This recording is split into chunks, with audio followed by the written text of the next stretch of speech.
This show contains movie spoilers and swearing.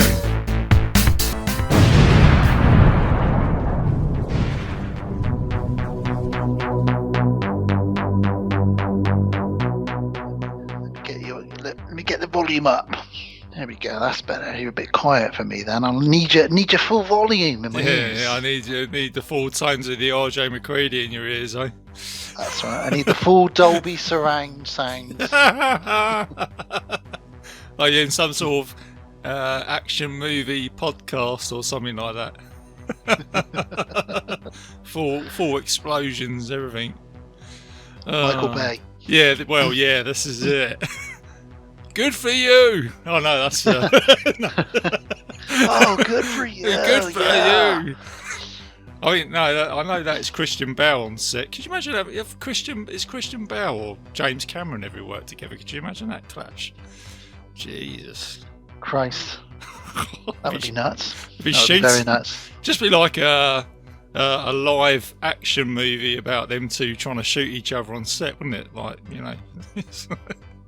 That would be quite cool. I'd want to see that. James Cameron versus Christian Bale. Good for you. Fucking hell. Hello and welcome back to another episode of Bitesize Cinema. I'm your host RJ McCready, and for this episode I'm going to be taking you guys back to the year in 1987 to look at the action adventure kids movie, I guess you could say, kids in distress in the 80s, and that is The Monster Squad from 1987. And joining me today for the show is Mr. Daniel T-Bone from the podcast on Haunted Hill. Dan, how you doing? Daniel T-Bone. I'm doing very well, thanks. Doing really good. You know, well, you know what, Dan? I don't know what the fuck to talk to you about now, because we just had a 10-minute introduction off there. One of the most serious conversations we've had. Mate, it went deep, didn't it? I didn't even say, hello Dan, how are you? It's just like straight into it. Straight into Roman Polanski and Michael Jackson and separating the art from the artist. But yeah, you know, that sometimes you got to have serious conversations. Yes, and other times. And as we said, you know, that was quite a good conversation to have in the art world, isn't it? Separating, you know, art from someone who has got in trouble for something, let's face it, fucking awful, who have produced something which we all love. Like you said, was it Joss Whedon? Was it he? Did he do Cabin in the Woods? Yeah, Cabin in the Woods. Right. Obviously Buffy, Firefly, and directed a couple of Avengers films. And, you know, it's been found out to be not very nice on set. Mm-hmm. You know, as some directors, we hear, you know, that old-fashioned image of a director with a big megaphone and a cigar hanging out his mouth screaming at people, but actually I don't think you really need that anymore. You know, we were even chatting about James Cameron. There is rumours that he was a bit of a nasty piece of work on some of the film sets he was on. That's right, yeah, that's how we got started off, wasn't it? Because we said, imagine having Christian Bale and James Cameron on set, you know. That's right. Oh, good for you! Oh, good for you! Oh, go fuck yourself! You fucking bring out guns and ammo. Like Peter Jackson with Guillermo del Toro and Steven Spielberg, who you hear are these lovely gentle souls, you know, and they're just Ron Howard, and they're just on set, just floating around, letting everybody just, you know, be themselves and just act it out. It's fine.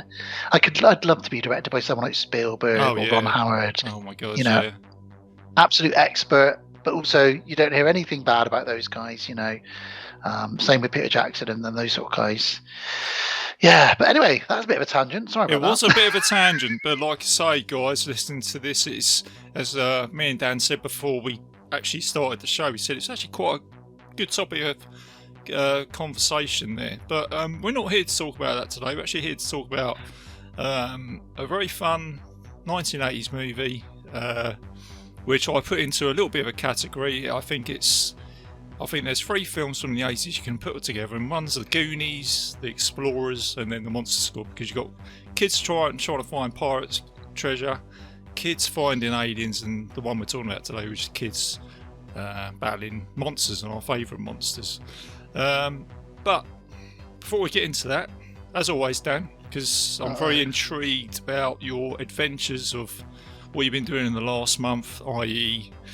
watching probably something decent, I'm sure, out there. So, Dan, what have you been watching? I've got some decent ones for you this time around. Holy shit, have you? Not a single shark in sight. Oh my god. So, you'll be pleased to hear I finally got around to watching Willy's Wonderland. Oh, yeah, okay, right. What did you think of it? Yeah, I'm going to be interested, actually. It was ridiculous, and I loved every second of it. Yeah, I thought you might. So did I, yeah. I watched it on a Friday night with a couple of glasses of rum, which is, I think, exactly how you probably should watch it. Absolutely. In your underpants, getting drunk, watching Nicolas Cage. I thought he was brilliant in it. I thought I know that a lot of people say they'd like to hear him talk, and sorry if this is a spoiler, he doesn't say a word in it. That's not a massive spoiler to the plot or anything. His character doesn't speak. But I just thought it was like somebody had remade The Evil Dead, but in a theme park but instead of Bruce Campbell, they just put Nicolas Cage in it, and that's pretty much what I wanted for 85 minutes. Yeah, I felt like it was an old VHS that you picked up from the video store back in 1985. And the way if someone said to me, what did you think of that? My answer is, it's going to be a sad day that we don't get a film like that. If you know what I mean. It's bonkers, it's fun, and I've probably quote Ricky Morgan on every show that I do, because he came out, he said something which is a tool that I use in the film world. Did we see something different? Yeah, I think we did. Nicolas Cage not saying anything, so that's kind of something different, isn't it, really? I agree, and they threw like a bit of a slasher plot through it as well with some teenagers, but there was a reason for them being there, and it was different, and at the end of the day it was what it was. I've had people say, and I've said to somebody, it was the cinematic equivalent of junk food. You get that hit for that brief moment you're eating the cheeseburger, and then you kind of forget about it, and it wasn't exactly good for you, but you enjoyed it while you ate it, and it and Gav said to me, my co-host from my other show, he said to me, it is what it is. It's pretty much, it's what you want it to be. It's everything that's on the tin, really. Yeah, that's it. I think especially what we've been through in the last year as well, I think I need films like that, just wacky fun movies. And not to forget, I mean, this isn't spoiler either, because I think this is shown in the trailer, but there's some really good Cage kill scenes in there as well, isn't there, with these animatronic dolls. I thought he's amazing. What I love, and again, no spoiler, but all I'll say very quickly is, in between every time he kills somebody, or something, shall we say, he then disappears to drink some energy drink and play pinball. and that's him recharging his batteries for a little bit. Yeah. I mean, it's almost like it's a film where someone's probably said, look, I want Nicolas Cage to be in this film because you don't need him to say anything, because as an audience, you know what he's going to say. You can imagine he'll probably come out with a few one-liners and go into Cage Rage or something like that. But it's Game good. Over. It's game over, man. Yeah. Say all these kind of things. But I think the director is damn lucky to get Nicolas Cage, because if you took Nicolas Cage out of that film and put somebody else in it, it isn't a very good film on paper, really. No. But Nicolas Cage elevates it just by having him in it. Yeah. You immediately have people wanting to watch it, and then when you watch it, you realise it is a lot of fun. Yeah, it's nothing to be taken seriously, and it's nothing to linger in your memory for many, many years after. But it is just a really good fun. And if it ever popped up on TV or another streaming channel again, I'd definitely watch it again. Oh, yeah. Again on a Friday night with some rum. There you go, guys. So that's Willy's Wonderland, and. Have you been? I saw you watched Biggles. Was it last night or something? Yeah, was it? No, yes, I hadn't seen this for about 30 years, and you covered this a long time ago on the show, I think. Yeah. And it came up on one of the TV channels a couple of weeks ago, so I set it to record. Right. And after watching Monster Squad in preparation for today's chat, I was in the mood for something 80s, and I suddenly remembered I had Biggles Adventures in Time recorded. Yeah. And I tell you what, it was bloody brilliant. It's a fun movie, isn't it? I love The soundtrack, was you going to say? Yeah. The soundtrack is amazing because it's done by Queen, isn't it? Or Brian? Not Brian. Roger Deacon from Queen. Yeah, that's right. It's and the lead singer from a band called Rainbow. And it feels a bit like a Highlander soundtrack at times. Yes, I think that's probably what they were going for, because I think Highlander came out before. The director said that I was going for like an Indiana Jones type movie with a modern day twist and time travel because of Back to the Future that came out, so he put all that in together. And I remember going to watch that at the cinema. And lucky bugger. God almighty. Came out of there just like how can I explain it? I was just pumped up with energy. As a that sums it up very well. If no one's seen this, guys, listeners, Biggles Adventures in Time is literally what RJ's just described. Back to the Future slammed into Indiana Jones. Yeah, that's what you've got. And I really liked the actor Neil Dixon who plays Biggles, and I thought he's really good. You know, he's like he's actually got a lot of morals in it as well, because he's fighting Von Stein. And Von Stein is kind of like the sort of basically say, I'm going to kill you. And then Biggles is kind of like, well, that's not the way we do business, old chap. Like that, isn't it? You know, and it's just brilliant. And then you've got the sound machine and a bit of 80s and some punk rockers, haven't you? And, yeah, and Peter Cushing's last role. Yeah, that's right. He passed away. It. And like I say, that soundtrack, you know, it's like... Do you want to be a hero? That's it. Any chance you get. It's got as well some incredible stunts, aerial stunts with a helicopter and a biplane. Stuff that I was really surprised how good it is. There's a scene where they land a helicopter on the flatbed of a locomotive. Yeah. And then it takes off again a few moments later, all while the train is going along. Yeah. And there's a brilliant scene where a biplane is chasing a helicopter through a field and they're dodging in and out of trees.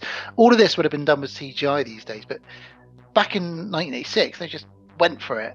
Yeah. And I really respect that. It was really good, really enjoyable. And the other thing is where they actually had the sound machine, and there's some horror in this as well, because that guy's face gets melted, isn't it? So that location is the same location as the Isle of Dogs before it's like turned into a shopping complex in London. Same location as they used for Full Metal Jacket. At the end. Yeah, same location. So they would have filmed Full Metal Jacket probably around about the same time. So crazy. A bit of trivia there, mate, for you. So, and I've got the album downstairs on LP as well. So, of course you have. Yeah, of course you have. I have. Yeah. Yeah, love it, always love it. And I was thinking about this the other, actually today. Again, a little bit of a tangent here, but I thought, is it no wonder you and I are sat here talking about these old films and the way we are today? Because it's like we were brought up with all these types of movies, you know, Heroes, John McClane, Big Trouble in Little China, Lethal Weapon. It was just, you know, I still think it was a golden age. Cinema, wasn't it? You know, I know everybody harps on about the 80s, and definitely we are biased, but there is definitely something magical about it. There are some bits about the 80s that are regretful, which we'll get into when we get to Monster later. Yes, I'm sure you know where I'm going with that. I think I heard you mention that the other day on your show, actually. Yes, indeed, yeah. Especially with Teen Wolf, wasn't it? I didn't actually. You know what? When I listened to your Teen Wolf episode, I thought, oh my god. Because I was, funny enough, I was out in my garden painting my fence whilst I was listening to your show. I was like, first paint the fence, then your son. Karate Kid. Paint the fence and listen to Teen Wolf. And I was like, and you guys probably went into one of your deepest conversations I've ever heard you get into. And I thought, oh, bloody hell. And even Gav's come out and said, you know, bloody hell, I wasn't even expecting to get into this type of conversation, but it's true, and it was a good conversation that you had, wasn't it, about, you know, words which I don't really want to mention on my show, and we'll get into that later on, but, you think, oh my God, you know, what the hell? You know, and for anybody that's interested in that, I'm just going to quickly plug it in, episode 112 of the podcast on Haunted Hill. We review Teen Wolf, and Labyrinth from my birthday episode. But with Teen Wolf, we delve deep into the subtext and whether or not being a werewolf at high school was subtext for either being gay, coming out as gay, or was the werewolf part of it, was that a drug? Was it cocaine or something that you'd got into and you only felt confident when you were the werewolf or when you were on the drug? So there was a lot of subtext to that we got into. Probably more than we expected to with the Michael J. Fox werewolf basketball film, but I had a lot of fun with that. Yeah, no, that's right. Exactly. And I think that was one of the points that you got to at the end of that show. You know, it's on the outset, it's a fun movie, isn't it, from the 80s, you know, high school movie, guy turns into a wolf, got a good soundtrack. But when you dig a little deeper, you think, oh, it's actually got quite a big message to it, isn't it? And wow, crazy. But no, it's a great episode, and it was nice to hear Gav talk about Labyrinth as well. How the hell, honestly, mate, how the hell do you miss that movie? How do you not watch that film? I don't know. I mean, I know a lot of people have said that. I didn't say it to him because I know he's had a lot of stick for not watching. And it's not his fault if he's never seen the film. No. But the fact that he's got 3 children and is our age and has never seen Labyrinth, I just don't know how he did it. But fair play. I think he deserves some kind of medal. I think so. For getting through life up to that point. But I made him watch it. No, but no, fair play. I like the way he did the review on that, so fair play, it was good. As always, mate. So, shall we get into this film then, Dan? Absolutely, let's rock until we drop. Okay, so let's go back to Transylvania. Let's play you guys a trailer, and we'll be back soon.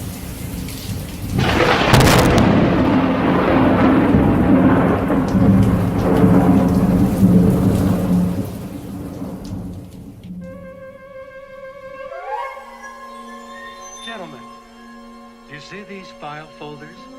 Discipline reports. Lots of them. You see, sir, we kind of have this monster club. Monsters are not real. You guys missed it! Oh, crikey. Rudy saved my life.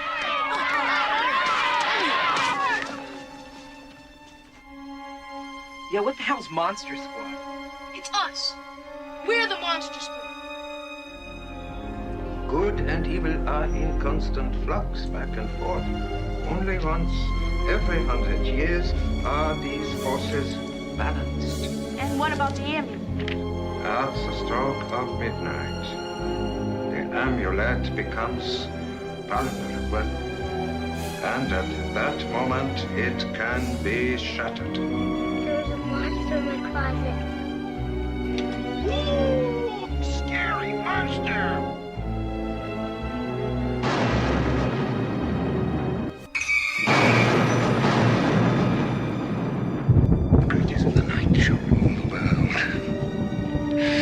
And there is no one to stop us!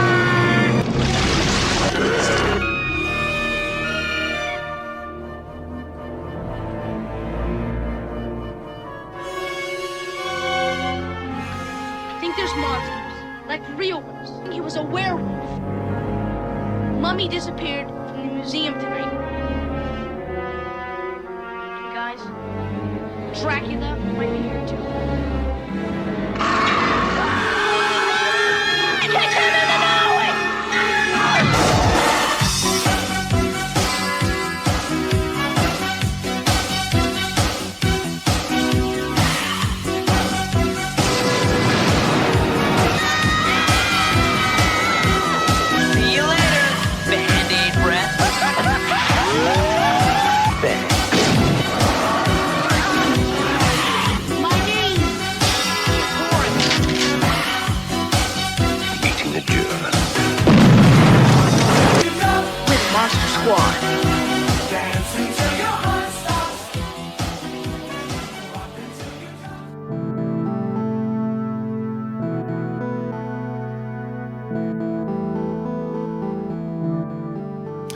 Alright, mate, as always, I'll get my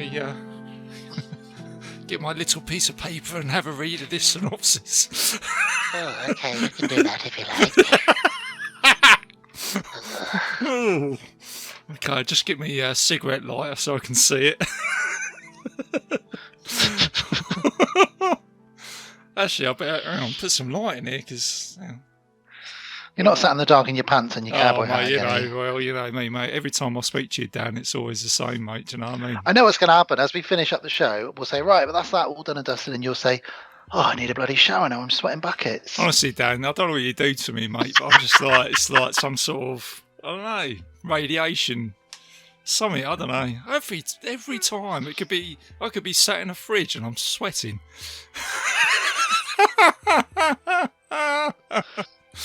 Alright. Oh dear, these are good conversations, mate. I need to keep all this stuff in. Right, okay. Right. Okay, right. Oh, fucking, sorry, I got the giggles. Oh dear, right. Okay. I need to get on with it now. Right, hello and welcome back, guys. So, the synopsis of this film is a young group of monster fanatics attempt to save their hometown from Count Dracula and his monsters. It's got a 79... Hang on. Tea back in. Let me drink some more beer. 79-minute runtime. It's PG-13. It's got 7.1 on IMDb, and we'll get into the directors and all that. So, Dan, this movie, when did you first watch it, as I always say? Yeah, man. So I was probably 9 or 10. So it was probably about 88, 89 I saw it. The reason I wanted to watch it was because, you probably remember as well, the video cover, especially here in the UK, had... all the guys sat on a pickup truck with the monsters behind them. And it did two things to me. It said Goonies straight away from that, but it also said to me, at the top of it, it said, you know who to call when you've got ghosts, but with monsters, who are you going to call? And I was like, what? And then the rumour on the playground, because you know what these playground rumours were like when we were young, the rumour was this was a sequel to the Goonies. And this time the Goonies go and fight monsters. And I was like, Mum, you need to rent this. And she kept saying, it's rated a 15 though. And I'm not going to rent a 15 because you're only sort of 9 or whatever I was. I wore her down over a series of weeks and weeks and weeks until eventually she rented it out for me. And it is one of those ones I never get bored of watching. In fact, I only watched it about a month ago, which is, I think, how we've decided that we'd cover it for your show. I think it's because it's now on Amazon Prime, isn't it? For free, just cool. to watch for free. And I think someone even posted it on your Haunted Hill page. You know, it was like, wow, Amazon Prime have done something good here. They've put on the Monster Squad, and it's like, and everybody's watching it. And then I watched it same as you, and I hadn't seen it for a long time.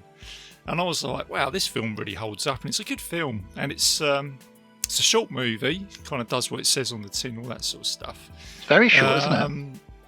But yeah, and the thing I like about this film is it doesn't pretend to be something it's not. As in, it knows that it's taking stuff from the Goonies. It knows it's taking stuff from Hammer Horror, Ghostbusters. It's got every, and I don't mean this in a bad way, it's got every sort of cliche from the 80s in it as well. Do you know what I mean? With, you know, you've got different kids who are portraying different types of characters. Do you know what I mean? You've got like the sort of Rudy, haven't you, as like the sort of greaser type kid, which you see in other movies. So yeah, it's great. It's fun. It's got a great soundtrack to it. Certainly a foreshadow to Stranger Things, I would say. You know, 100%. Yeah, definitely. Big sort of way, really. And what I was going to say was, my dad was back in the 80s. He was a video repair guy, and his company, I think he worked for Video Star or something like that, but his company actually got they got the contract to, they had these big machines that created the VHS, and they got the contract for this movie to print it and then roll it out. And I wish I still had it today. He brought home like stickers from this film, posters. Oh, what? And my dad brought it home, and I was like, oh my god, you know, I looked at it and thought, oh, jeez. You know, as a 10-year-old, I saw that picture, And I was like, wow. And there was like the stickers that you used to have when you used to go to the dentist. Like, oh yeah, you've been good today at the dentist. It was like that, but it was like a werewolf's claw hand saying the Monster Squad. And hell, I wish I still had that today. I don't know what happened to it. Wow. It's like all these things, but yeah. So that was my first impression of this movie, and it stuck with me. And the reason it sticks around with us and a lot of people is there's so many reasons to it. It's not quite a film gods movie, as we say, but it's definitely got a really banging soundtrack. Yeah. Which is always fun. It's got a really great group of characters, both the goodies and the baddies. Now, what's different about this one is the baddies are kind of, you want to see a lot more of them because you've got a mummy, the creature from the Black Lagoon, Frankenstein's monster, Dracula, and an amazing and one of my favorite on-screen practical werewolves is in this as well. Yeah. So you've got it's kind of like in Marvel films where they all got together in the very first Avengers. In this, when they all gather at that swamp on that scene, you're like, this is so good. As a kid, I remember just being like, Mom, they're all here together. Like, so excited that all of these monsters had got together in one place. It was insane. And there's some good messages behind it as well. There's a very sly reference to Nazi concentration camps at one point. And you've got the little girl in it is so cute, but she also really is kind of almost like the leader without them knowing she's the leader, because she ties it all together with Frankenstein's monster, and it's just got so much going on with it, really, and it's just so good. Lots of adventure and action, great actors, particularly Tom Noonan as Frankenstein's monster, and the Dracula in this is really good as well. Yeah. Because you and mentioned it's just brilliant. Tom Noonan. Now he's worth mentioning because he actually played the Red Dragon in Manhunter, as an actor, and he's turned up in several other things. The other thing also on that as well is obviously they are the universal monsters, aren't they? Obviously Frankenstein, creature from the Black Lagoon, Wolfman, and they said that was it Fred Decker couldn't get the rights, so he had to change it a little bit. So he had to call it like Gillman, and that's right. He had to put bolts on the head of Frankenstein instead of his neck, and just sort of change it around a little bit. Which they do tweak it a little bit. The Wolfman looks slightly different. They're all ever so slightly different, but they hold up brilliantly. And I think the Mummy is amazing as well. Like, the Mummy looked amazing in this. Yeah, that's right. Yeah, it was kind of like that bridge between the Mummy that you had from Hammer, which say Christopher Lee in Raps, but this one was more zombie, wasn't it? Do you know what I mean? Real zombie. Yeah, it was like a zombie. Yeah, which was very clever. And the other thing that I would say is, it's really funny on two levels. It's really funny anyway with some of the jokes and the lines and stuff and the kid stuff. But as you grow up and you watch, it's really cleverly written and quite funny in its writing as well. Yeah. One bit that always stands out to me and always makes me chuckle out loud is 2,000-year-old dead bodies do not get up and walk around by themselves. And then it cuts to a 2,000-year-old dead body walking along by himself. And that bit just always is so simple, but always makes me chuckle when that bit pops up on screen. I don't know why that is. It's just brilliant to me. Yeah, it's saying something and then it's happening, isn't it? That can be the best humour of all, can't it, in a way? Just brilliant stuff. And I think that's down to the writer, isn't it? Is it Shane Black who's written this? Oh, Shane Black, what a hero. Mm-hmm. So he's written Lethal Weapon. Was it Predator? I think he got involved with the House movies, House 1 and 2, The Last Action Hero.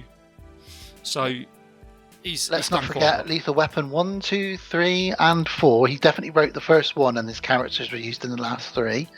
And he's also Hawkins, isn't he, in Predator as well? He is indeed, and he got involved with Marvel. Talking of Marvel, he wrote Iron Man. Yeah. Iron Man 3. I think he wrote Iron Man 2 as well.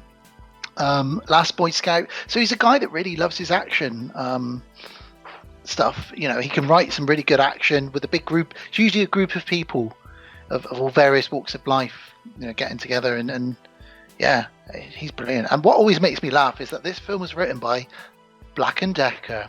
Oh Is it Shane Black and yes, Fred yeah, Dekker? that's right. Yeah, of course it is, because Fred Dekker, his film before this was Night of the Creeps, which is a very well loved movie, isn't it, in the horror community? I think, isn't it?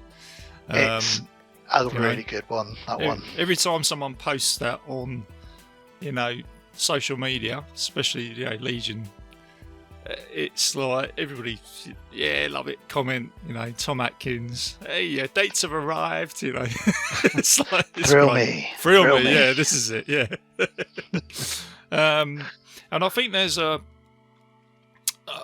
Easter egg in Night of the Creeps which mentions this movie almost, and he's obviously written Monster Squad, because I think, did Night of the Creeps come out before this or after this?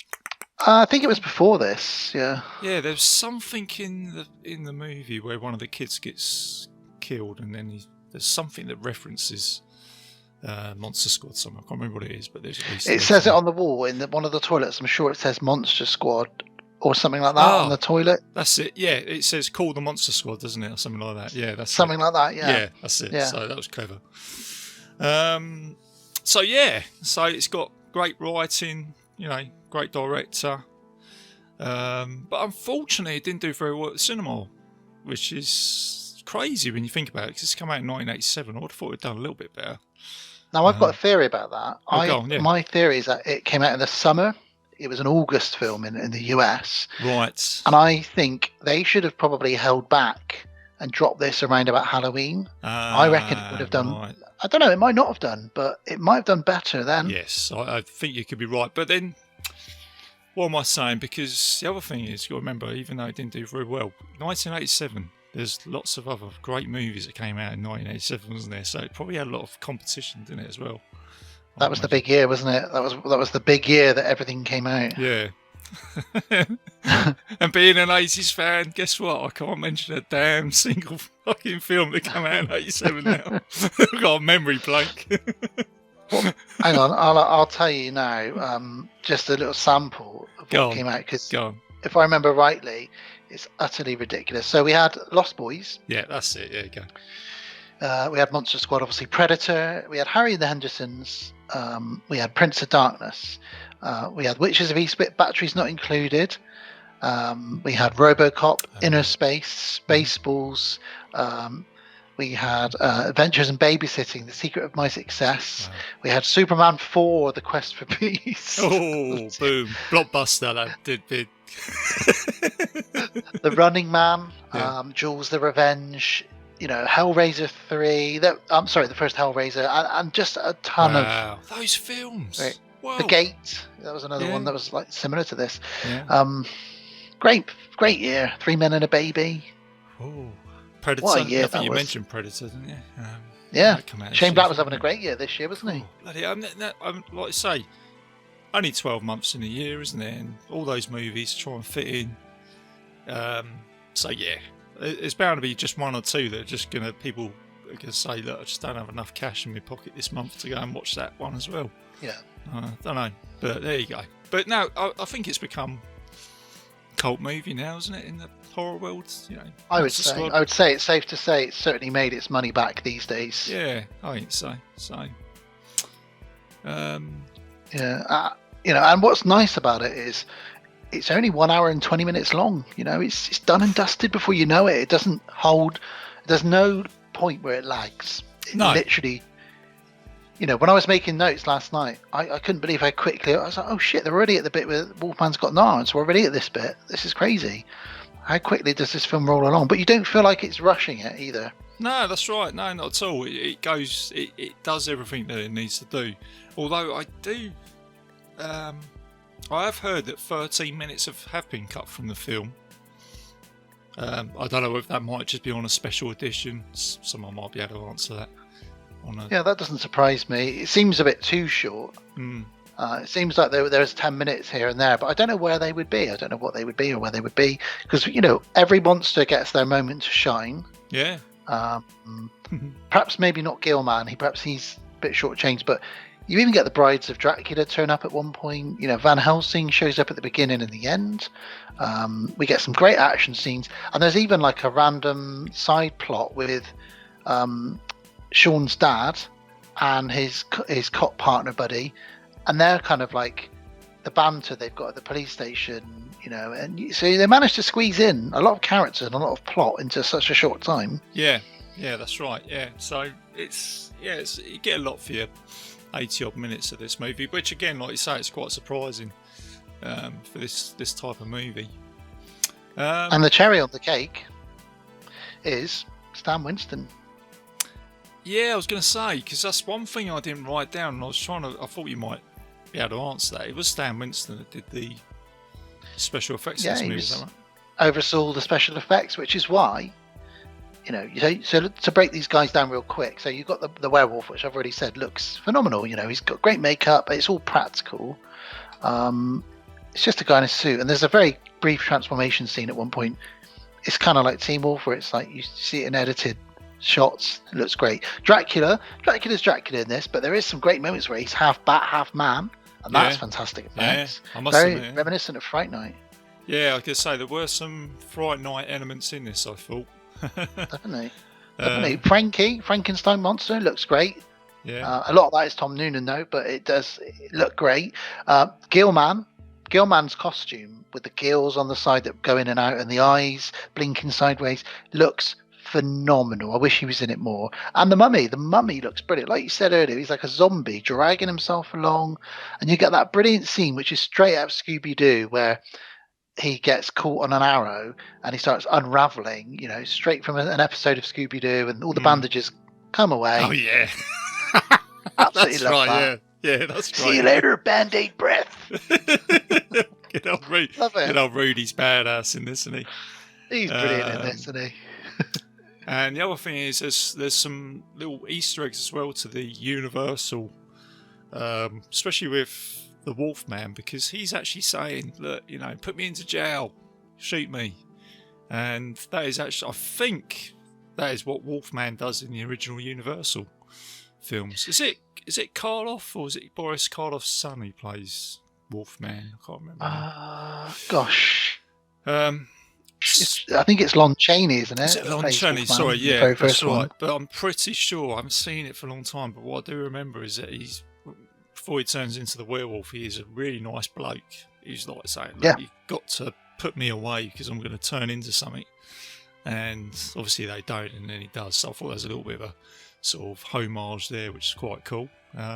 Also, the actor who plays Wolfman, again, I think I heard you and Gav mention this because you did Fright Night 2 recently, or a few months ago. That's right. He's in that film, isn't he? He plays one of the vampires, I think, doesn't he? I think he plays the werewolf in that. Oh, the werewolf, okay. So he's having a lot of fun in the 80s being... Directors, we need someone to play a werewolf. Yeah, let's get this guy. Let's get Michael J. Fox. Now, Michael J. Fox is busy with Back to the Future. Oh, okay. Who else is there? There's the guy from Friday Night 2. Get him in. Yeah, that's it. Yeah, let's get him to do it. I need my go-to werewolf actor.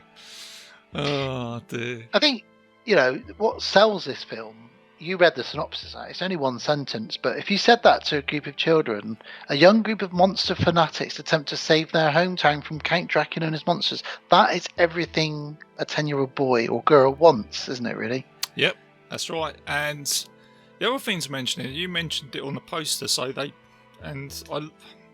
it's quite important. It says this is the Goonies fighting monsters, and, you know, you've got the ghost, you know who you need to call for the ghost. And you can use the word rip-off, but in this case, I don't really care, because it's like, give me this movie. Do you know what I mean? It's like, I want this film as a 10-year-old, you and I. This is the films that we want, isn't it? And we, at that age, even my age now, I think, I don't care, just do it, man. Because it's a great film. If you do it right, and these guys do it right, then... Fuck it, it's a barrel of laughs from beginning to end. Yeah, exactly. Because, you know, say if you watch the end of the Goonies, I think I was kind of like, you're always a little bit melancholy afterwards, aren't you? Because you think you're really engaged with these characters. And you do come away and think, I wonder what these guys would be like if they fought aliens or, monsters or something like that. Do you know what I mean? This is it, isn't it? I like to think sometimes that Data went on to and he would travel back in time and started helping Indiana Jones on his adventures as Short Round. That's what I like to think sometimes. Oh yeah. Wouldn't that be great? Oh yeah, that's right, Data. He's probably. I know we're touching on again. He's probably one of my favourites. He's such. He's brilliant. Him and Corey Feldman in that movie are so brilliant. Oh yeah, absolutely. So shall we? Do you want to give us a run through this movie, mate, from the beginning for all its glory? Okay, well let's run through it. There's a lot of fun coming up, so buckle up. We're going into action. So we start off with 100 years ago, and just a little bit of text, just telling us that Van Helsing and his gang have the chance to end Dracula's reign, Dracula's evil. And I love this little bit as the text scrolls up, and it just finishes with, but they blew it. Yeah. and that immediately tells you this film's going to have a little bit of humour to it, doesn't it? Do you know what I mean? Just straight away. It blew it, yeah. Because as a kid you would have been watching that, and then you would have got to that bit and thought, they're speaking to us. That's good. Yeah, we get that. We get that language. And the other thing I thought, because I actually watched this film this afternoon, and I think the actual beginning of this movie that would actually make quite a good movie itself, with Van Helsing fighting Dracula and the way it's all set up. No, I agree, and actually I always forget, and the amount of times I've seen this, I always forget the opening scene is basically like a Hollywoodized version of a Hammer horror. It's just done so well. You've got Van Helsing and his crew. You've got it all going on. You've got Dracula. You've got the brides of Dracula. You've got a point where almost zombies or skeleton zombies climb out the ground. You've even got a portal similar to Evil Dead, and it's so much happening in the first 5 minutes. It's crazy, really. Yeah, because I was going to say that. I'm glad you said that, because it's like the Necronomicon, isn't it, from the Evil Dead and the porthole. I know your damn words. Yeah, that's it. Yeah. Oh, dear. Yeah, and we get that the Virgin girl trying to read the German text out, which opens the portal. All of this kind of comes back, obviously, towards the end of the film as well. Is she a version? Oh, that's right. Yeah, this is it. Because one of the kids, doesn't he, when he's asking her later on, are you like this is like a Ash Williams moment, isn't it? Oh, dear. My favourite bit is when he says, "What we're trying to ask you is, have you ever been dorked?" Oh, that's right. Yeah, that's it.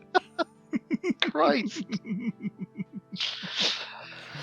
Yeah, so there's your opening plot, really. Dracula turning into a bat turning into Dracula, brides of Dracula, Van Helsing and his crew, and they manage to suck everybody into this portal using this amulet, which can only be used once every 100 years.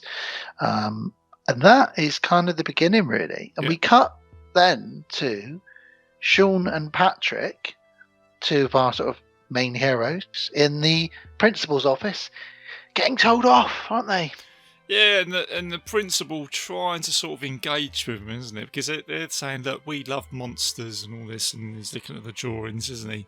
And then the principal sort of goes into like a bit of a dad dance, and he goes, "And I like science, guys." It's like, what the fuck?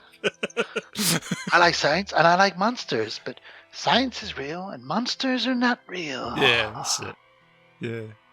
And of course, Sean is wearing his Stephen King Rules t-shirt. That's right. That was pretty cool. Decent t-shirt. And it's funny because there's definitely that, you mentioned Stranger Things, there's definitely that kind of group of kids, like the Goonies and It. You've got that kind of, there's definitely that element running through this as well. Absolutely, you feel there's almost a Stephen King vibe underneath this, and that's why I like It so much, and this, because in It you get like a werewolf and a mummy and a leper and all these creatures, and it's a group of kids, it's always up the group of kids, the underdogs, no one believes them. So there's that tie for me as well to this. Also, I was going to mention as well the Stand By Me as well, especially when they get to their hut later on, and because their teacher, isn't it, they put them on like a sort of discipline, isn't it? When you see her in the corridor, I thought, She looks like immediately thinking Bride of Frankenstein. Yeah, because they same. say that they call her Mrs. Meowhead because her head's shaped like a cat's head. Yeah. And when you actually do get to see her, she has literally got her hair like cat's ears. Like, Yeah. It's really funny. It's just, and I thought that the kid looked a little bit like Corey Haim as well, just a little bit. Yeah, there's definitely something about him. Definitely. Yeah. It's surprising none of them really went on to do an awful lot really from this. I really like our introduction to Horace and Rudy here because this is very different. An older kid sticking up for a younger kid getting bullied, and it's a really great scene actually. Yes. Apart from the use of, and we'll get this out of the way, there is some use of a really derogatory term for gay guys or gays, beginning with an F, which is used in this film a couple of times. It was used in the Teen Wolf, and unfortunately in the 80s it was sort of bandied around a lot, and actually it's not a very nice word. To me it's kind of like the N word. And I wouldn't really feel comfortable saying that word. No, it's right. But yeah, it does get used a lot, unfortunately, in this, doesn't it? But no, yeah, like I say, you just need to talk about that. It was just something that they used back then. It went over my head, and obviously watched this recently, and I thought, oh, bloody hell, it's just, surprised they got away with it back then, but, yeah. But it shows how the world has changed for the better, that you and I, as 40-odd-year-old blokes, will watch this film and go, Christ, I didn't notice that, because I was brought up in such a way that I would never really have used those words anyway. But secondly, when I see that presented to me these days, I think that's not right. No, that's right. I think it would would have preferred, even if they just used a bit of a swear word, just called him an arsehole or something like that. Do you know what I mean? If they want to chuck a bit of that in there. And what would be good is if they could just edit it. Why not? Just take it out and replace it, because I don't think that affects the film in any sort of way, does it? It's just no. But there you go. And I 100% agree with you. I'm not really up for editing. Oh no. I know that Disney have changed like some bits of some of their films on Disney Plus, and I understand that. I sometimes agree with it, but I think on this occasion, if they could edit it around that word. Yeah. And in Teen Wolf as well, because Teen Wolf and this, in fact, Monster Squad and Teen Wolf are two real childhood favourites, but when my children are born, I'm gonna really have to think about showing them these films. Yeah, that's right. Yeah, things in it like that, Yeah, it'll spark a conversation which won't be comfortable, but probably is necessary also. Yeah, so there is that argument. Wow, we've done it again. We're getting serious again, RJ. Well, yeah, we've gone deep, but it's for a good purpose. So we need to have these discussions about these films and things like that. So there you go. Well, let's talk about Fat Kid then, in that case. Oh, God. Hey, Fat Kid. Yeah, that's it. Horace. He's got his Snickers bar as well, isn't he? Which is another... It's on that got changed to a marathon bar over here. Was it a marathon or Snickers? Which way did it's it go? marathon over here for some reason. And then they changed it back to Snickers eventually. I don't know why. That's right.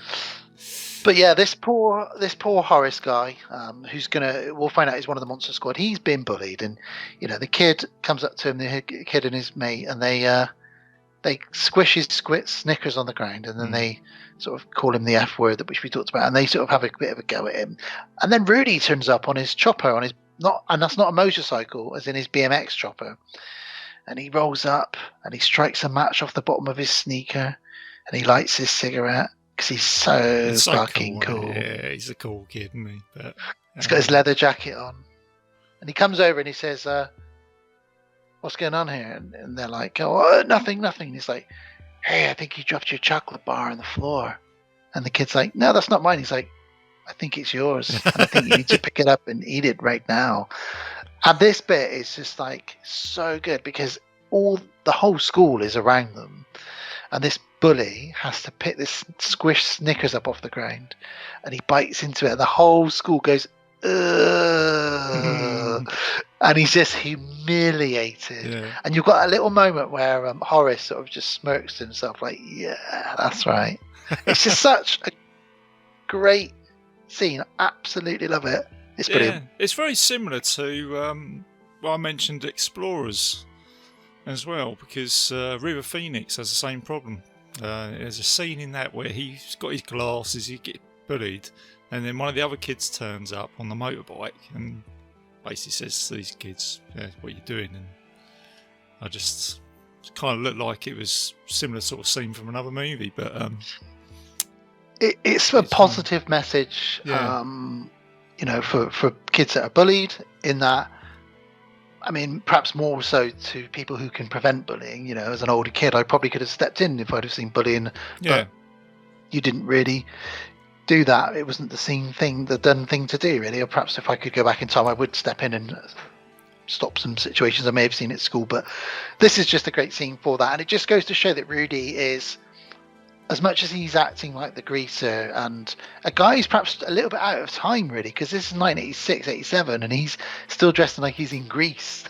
Yeah, which is interesting, though, which is, oh man, we've been some really good points up here. So, like we fetish the 80s, he's fetishing the 50s, which would probably kind of make sense, wouldn't it?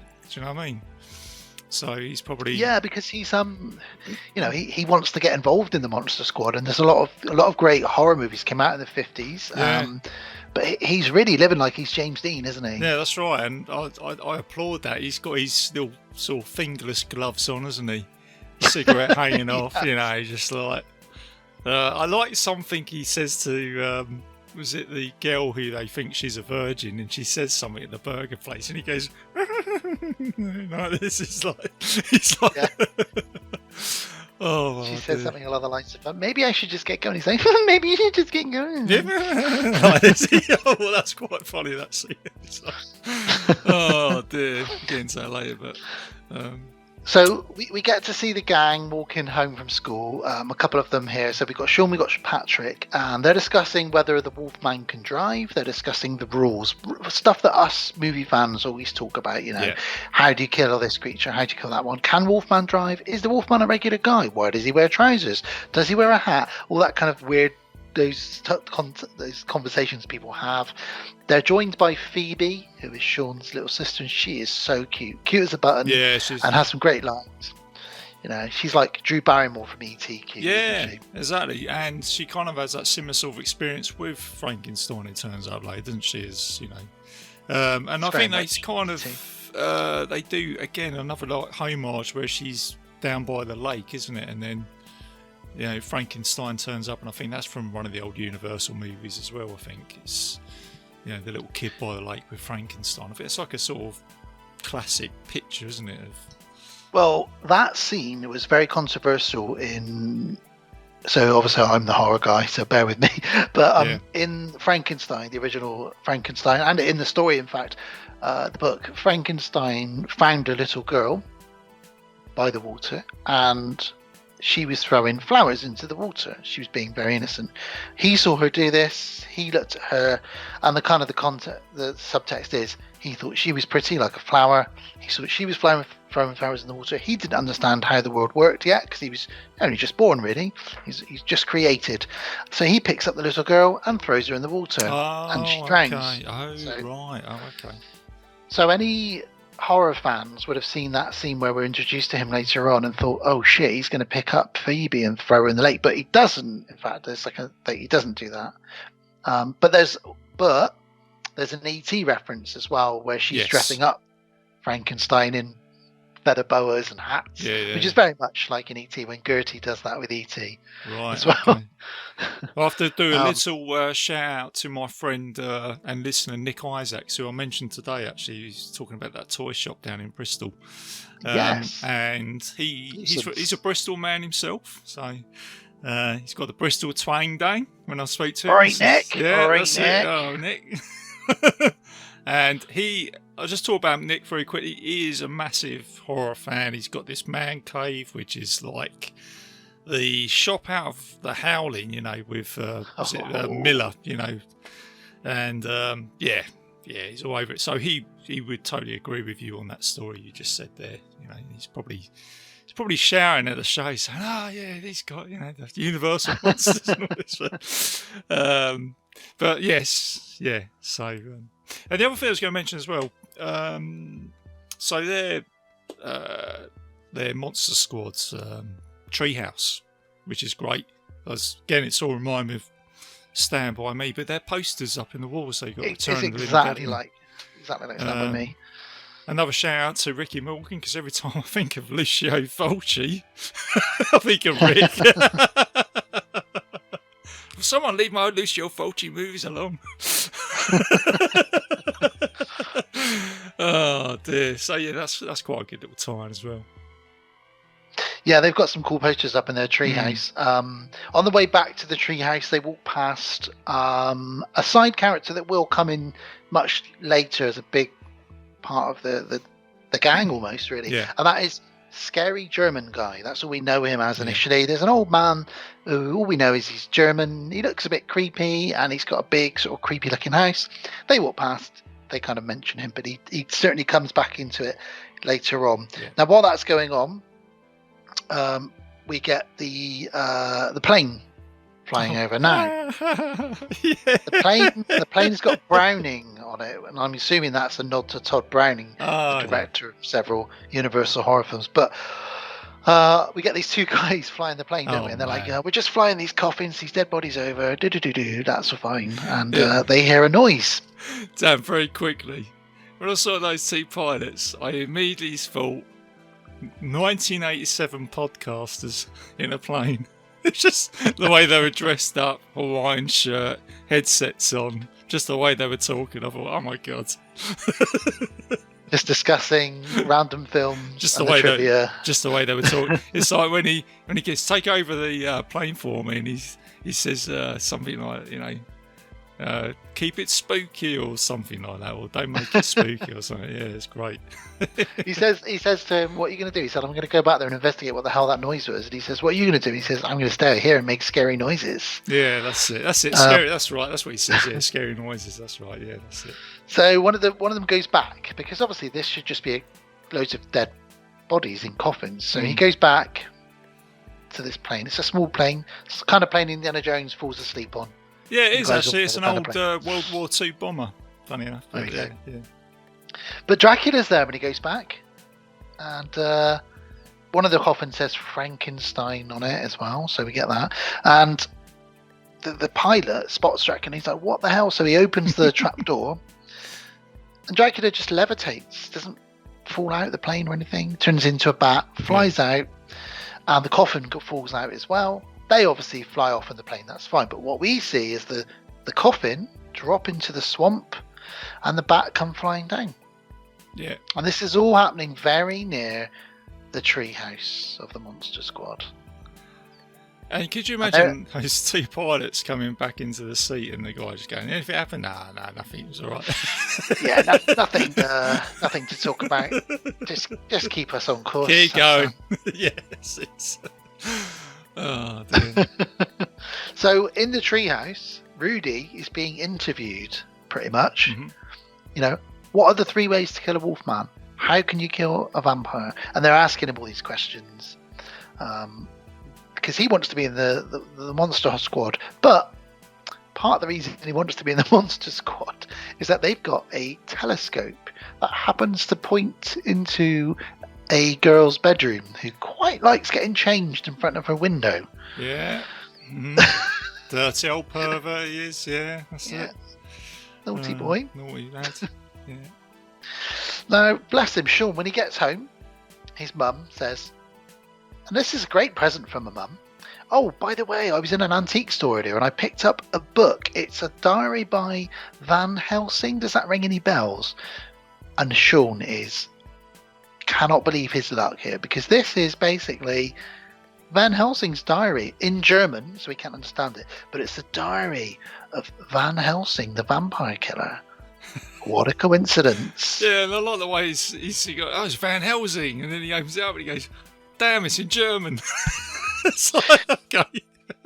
And later on, when Dracula calls up and leaves him, and his mum leaves a message, she writes on the board, someone called Dr. Alucard rang, and they were asking about the Van Halen book. Book. That's great. Oh dear. Now, RJ, the Next scene we see here is something you've never really seen before. The Dracula mobile. Dracula's got a car. Yeah, he has. It's pretty cool, isn't it? It's got a skull on the front. It's like an old, was it Cadillac? He's driving around. Was it Hearst? Is it Hearst or something like that? I'm not sure, but the thing is, Dracula's always dressed a bit like a pimp, and now he's got a pimp car. He might as well just be Dracula Von Pimp, because he looks pretty badass in this car driving along. Yeah, and like you say, I don't think we've ever seen Dracula in a motor before. I don't think. It's quite good, because earlier on they were saying, can Wolfman drive a car? So they were kind of doubting that, and then we actually do see later on Dracula is definitely driving around in this car, So there you go, that answers the question. He doesn't need a car because Dracula does all the driving. It's like, Wolfman just goes, I'm shotgun. We get some very cool scenes with Sean's dad now, where I'm kind of reminded a bit of Jules with the funny enough, his name was Sean in Jules as well, and the way that his dad as a cop is when he's shaving and he's talking to his son, and he says to his son, look, you don't have to always go to the movies with your buddies. You've got to stay in tonight, for example, and you've got to babysit your sister, and that's just the way life is. Like, me and your mum have got a date. So we get the feeling that the parents' relationship is a bit strained. This is the core of a lot of these 80s movies. Somebody's parents are either moving away or about to get divorced or something like that, aren't they? Yeah, that's right, yeah. And you mentioned his dad. He is a typical sort of 80s cop as well. I don't know what it is, but they, like Lance Henriksen out of Terminator. They've just got that something about them, haven't they? Do you know what I mean? They're just cool. He even says to his wife at one point, "You knew who you were marrying when you married me. You married me. You married the damn force. You married the damn job. That's it. Yeah, that's it. He's, he's having a shave and he's got his gun and his badge and he's putting on his shirt and all that. And it's just, and he also reminded me a hell of a lot of Chris Sarandon from Child's Play. Oh yeah, I can see that. Yeah, just a little bit. That was all. So, God, imagine having him in this movie as a police officer. Do you know what I mean? I love Chris Sarandon in it. I love a bit of Chris Sarandon. He's great, isn't he? He's got a lot of charm about him, isn't he? Do you know what I mean? He's just, he's a guy that I wonder if Chris Sarandon's jumper's still kicking around from Friday night. Don't get me started on that fucking jumper. I knew that would say. I hate that jumper. Yeah, what are you doing tonight? Just spending the night with Chris Sarandon's jumper. That's all. If you ever walk into a house and Chris Sarandon is walking down the stairs eating an apple really slowly, fucking run, I would say. Oh, mate, I tell you what, that's a license for a man crush right there. I think we're all allowed to have that, aren't we? You know what I mean?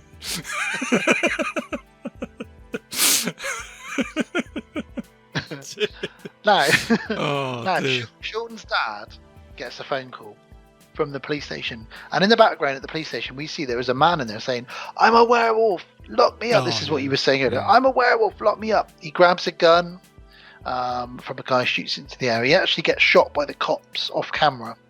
So Sean's dad says to the mum, "Sorry, date's off. I've got to go to work. You married me, you married the damn force." Damn job, yeah, that's it. Pretty much. I'm an 80s You're married cop. to the badge. Oh dear. And when the Wolfman has that altercation in the police station, it just reminded me a little bit at the beginning of John Rambo, or First Blood. When he's having that problem in the police station and he's kicking off. So just a little bit of a. Don't push me. Yeah, don't push me. You get pushing. All I want to do is just get something to eat. Oh, bless him. Poor old John Rambo. Poor old John. That first film breaks my heart. Yeah, I know. Yeah, that's it. Oh dear. Absolutely breaks my heart. But he fucking kills a lot of people, so Oh man. Oh, poor old Brian Dennehy in that movie, right? Like, those films flip, don't they? Because the first one is like Vietnam War vet, PTSD, lots of mental health. The second one is just a full-on Chuck Norris fest. Yeah. Sort of, but Rambo just takes everyone on. What gets me with the first movie is just one of the lines at the National Guard. They're like the sort of regular weekend army, aren't they? Yeah. And he's running around the woods, and they're getting hunted down by Rambo, and he goes, "Oh man, do you think I'll still be able to open the chemist up tomorrow?" Just a line I'll never forget from that film. So yeah. Don't push me. Don't push me. Yeah, come on. Oh, How have we got to Rambo? That's good that we sprung onto Rambo. That is the power of 80s movies, mate. You just never know where you're going to end up. Yeah. Well, Sean's dad and his partner start investigating what's going on because there's been this incident at the police station with a guy that claims to be a werewolf who's been shot after grabbing a gun. They then go to the museum, and the guy at the museum says, well, no one's been here. I don't know where the mummy's gone. And this is the joke I mentioned earlier where, the 2,000-year-old dead guys don't just get up and walk around, and we cut to a mummy dragging himself down the street.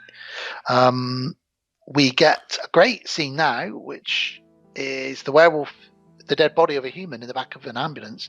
He transforms into a werewolf and he kills the guy and escapes the ambulance. So the monsters are all starting to group together now. Yeah. It's really cool. Get a lovely scene, actually. And how they fit all of this into a 79-minute film is crazy. But we get a lovely scene where Sean's dad gets back and just manages to sit on the roof with him in time to watch the drive-in cinema that's so conveniently located just a stone's throw away from his house, isn't it? Everything's there, isn't it, in that town, yeah. If me and you lived next door to each other in that town, I'd be on your roof every night watching films. That's it, yeah. Watching films, we'd have all sorts of stuff going on in that town. It would probably be like Erie, Indiana, wouldn't it, Oh, shit, yeah, we'd be investigating that. Yeah, that's it, yeah. Order the corn. Oh, dear. Now, we get the Avengers moment now, where Wolfman starts walking through the woods, and as he's walking through the woods, he stops and he looks, and there's a silver wolf cane in front of him, and that's being held by Dracula. And as he looks to his right, Mummy comes out the other side. So we've got 3 of our monsters here, and then the swamp water starts bubbling, and a coffin comes out of it with Frankenstein written on it. But that continues to come out because underneath it, it's being lifted by Gilman, the creature. Yeah. So we get all of our guys assembling it. Avengers assemble! Here. It is, yeah. It's brilliant. Yeah, pretty much. And we get a really cool moment where Dracula takes those little bits out off of his cane and puts them on Frankenstein's head. And he uses the cane to conduct the electricity. And he brings him back to life. Wakes up, and the Avengers have assembled, basically. Yeah. In a universal sort of way, isn't it, really? Yeah. It's, yeah.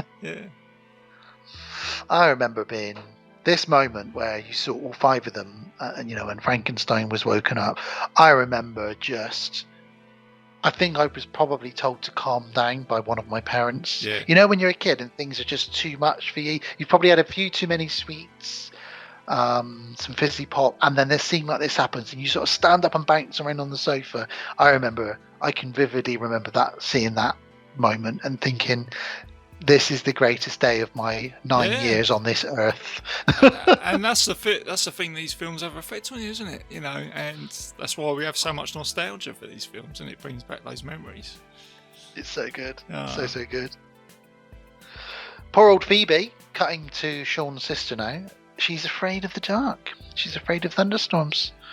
And we'll find out a little bit more about what's potentially creeping around in the children's houses in a moment. Mm-hmm. Someone calls up and leaves Sean a message. As we said, his mum thought it was about the Van Halen book. Mm-hmm. And it says Mr. Alucard, and Sean's so clever that he writes down the letters and realises someone called Mr. Alucard is also someone called Mr. Dracula. Yeah, it's a clever thing, isn't it, for a kid? He's worked all that out, isn't it? It's an acronym, isn't it, of changing it around. I'll tell you what, I wouldn't want to play him at Scrabble. No, that's right, no. He'd kick my ass at Scrabble. The floor, mate, yeah, that's it. That's a 32 score letters you've got there. Oh, fucking little shit. Oh, yeah, that's it. Good for you. Oh, good for you. Good for you, Flips kid. the board over. I'm not playing this anymore. Playing Scrabble with Christian Bale. That'd be amazing. Oh, my God, yeah, this is it. Well, so what have you come up with? Well, here we are, Chris. It's... I've just spelt James Cameron. There you go. Oh, yeah, good for you. Flips the board, walks off. Oh man. Yeah, what happened, Christian Bale? I beat him at Scrabble, and he walked off set. He wasn't happy. Oh dear. We get little Eugene, who is another younger kid in the gang, and he goes and knocks on his parents' bedroom door and says, "Look, there's a monster in my closet." And they say, "Oh, of course there is. Let me go. There's nothing in here." Ha ha. Now this is a scene that we've seen. It was in the newest Halloween film with Michael Myers in the closet. This is a kind of a. I think it might have even been in the house, but yes, I think it was actually. What the dad doesn't see. But what Dad doesn't see, but we as the audience is, he opens the closet with his back to it, and inside is actually the mummy in the closet. And the kid is like, "Dad, there really is no, there's no monster. Look, they're all gone now. It's fine." And then we see the bandages slide out of the window. He's not very good, Dad, is he? Because he's opened the door up. He hasn't even had a look, has he? He's just opened it up and goes, "There's nothing in there," and just closes it. I also recognise the actor as well, who played the father. I recognise the dad in that as well. There's probably a few people from other Sean Black or Fred Decker films. He was in the first Die Hard movie. So when John McClane's sat on the plane, he's got the guy next to him. He says, "You don't like to fly." He goes, "Take your shoes off and make fists with your toes." He's that guy, but just a little bit of a tie in there. So it's always good to have a tie-in to John McClane. Yeah, that's it. Dan, I just felt like I needed to tell you that. Of course, John McClane. Welcome to the Nakatomi Plaza. That's a pretty good fucking English accent you put on there. You could be a fucking actor. You could be a fucking actor with that accent.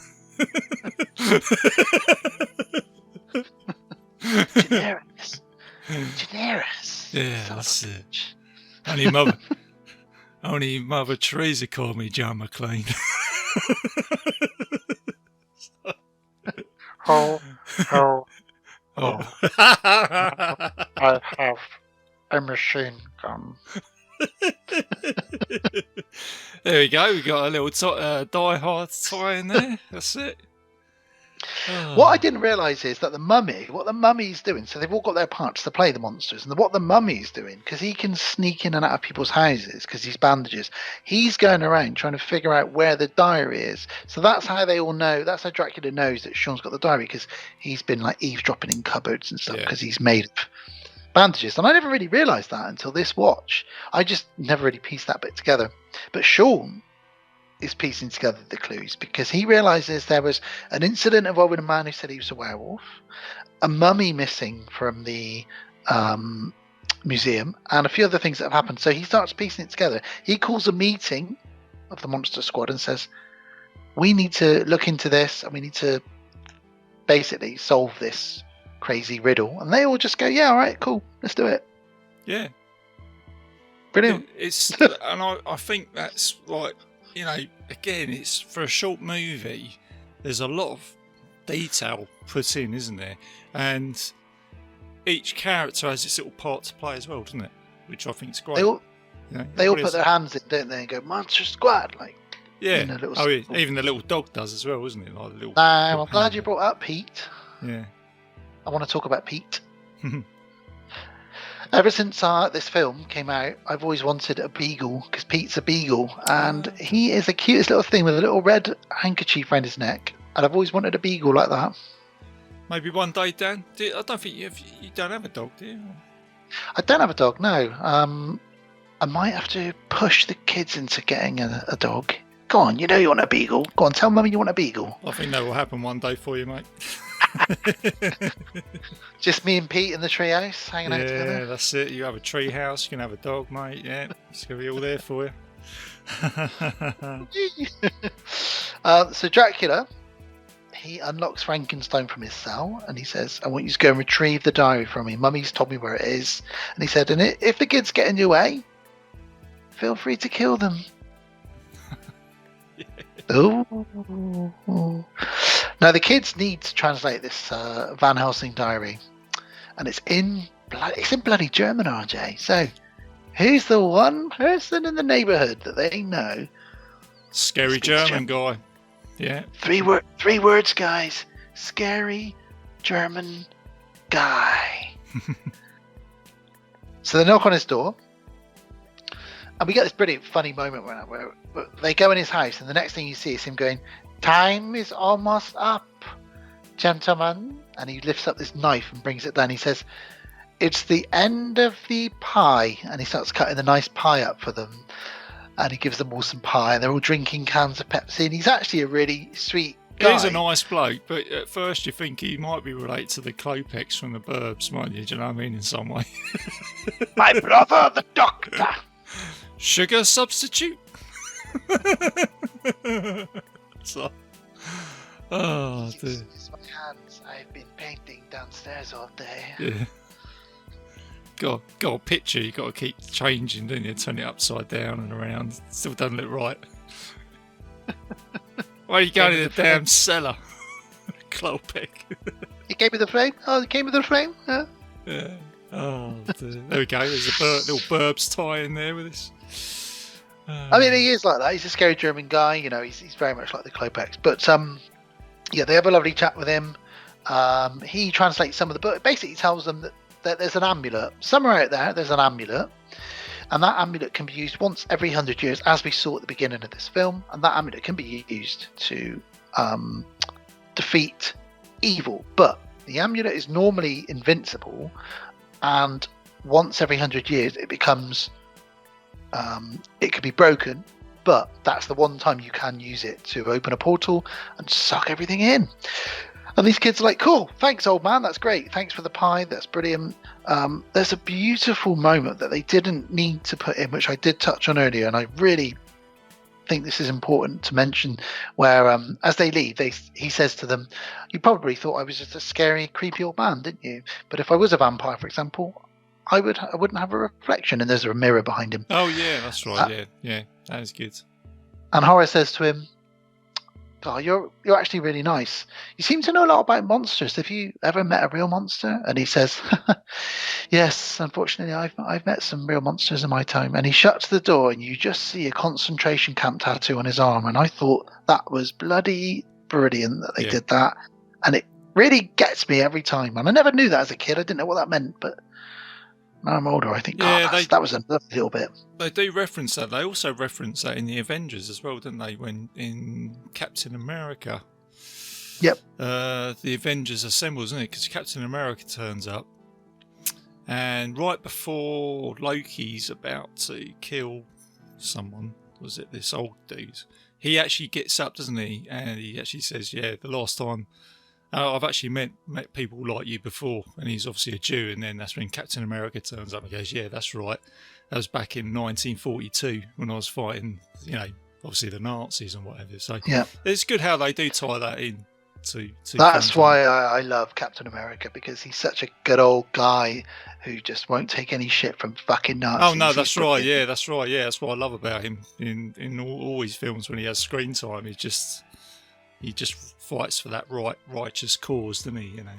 On a side note, as you brought it up, but it's always been weird to me that as a young English guy, young British guy, Captain America's always been one of my favourite heroes.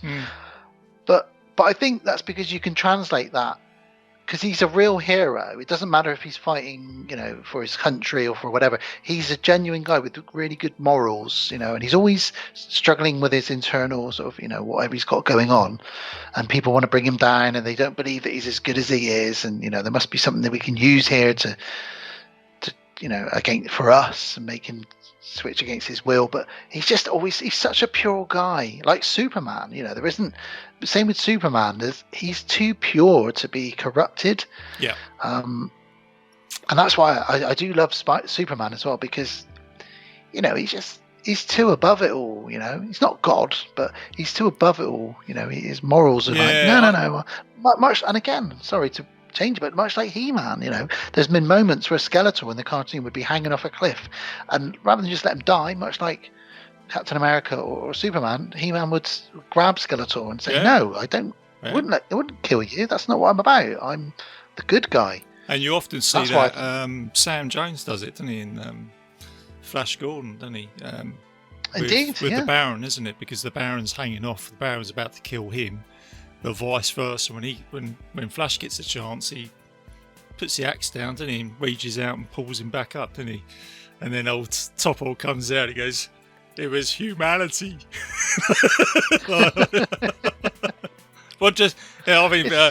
He said, "Bro, what just happened? Humanity." Gordon. Whoa, give me my remote control. Oh man, what a hell of a tangent we got into. Brilliant. I love it. Now, while these kids are getting the German guy to translate the diary, Phoebe is playing, and she meets the Frankenstein monster, who she then later on tries to introduce to the Monster Squad. She says, "Hey guys, come and look at this," and he steps out from behind a tree, and they all run away and hide in the garbage bins. But she says, "Come on, don't be chicken shit."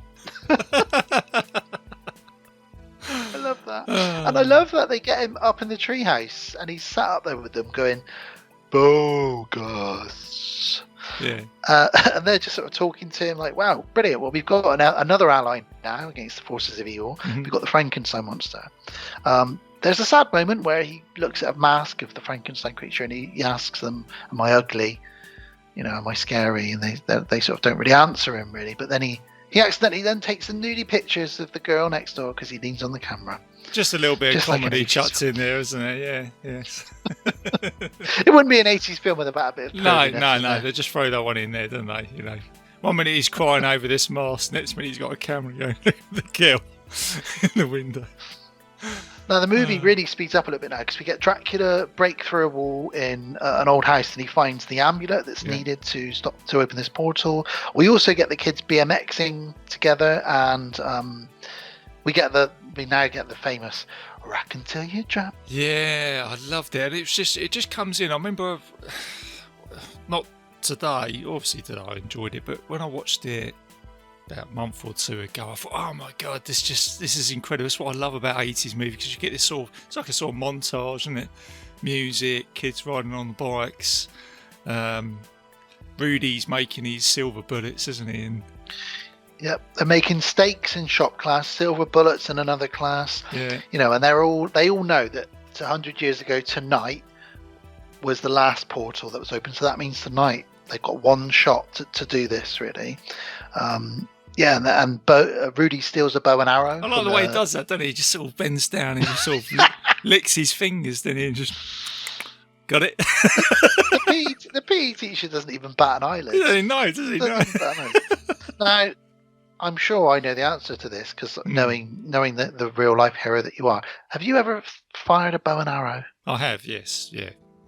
Yeah, me too. And they are bloody difficult to load and fire, aren't they? I was just going to say, mate, I have fired a bow and arrow. I'm no Robin Hood.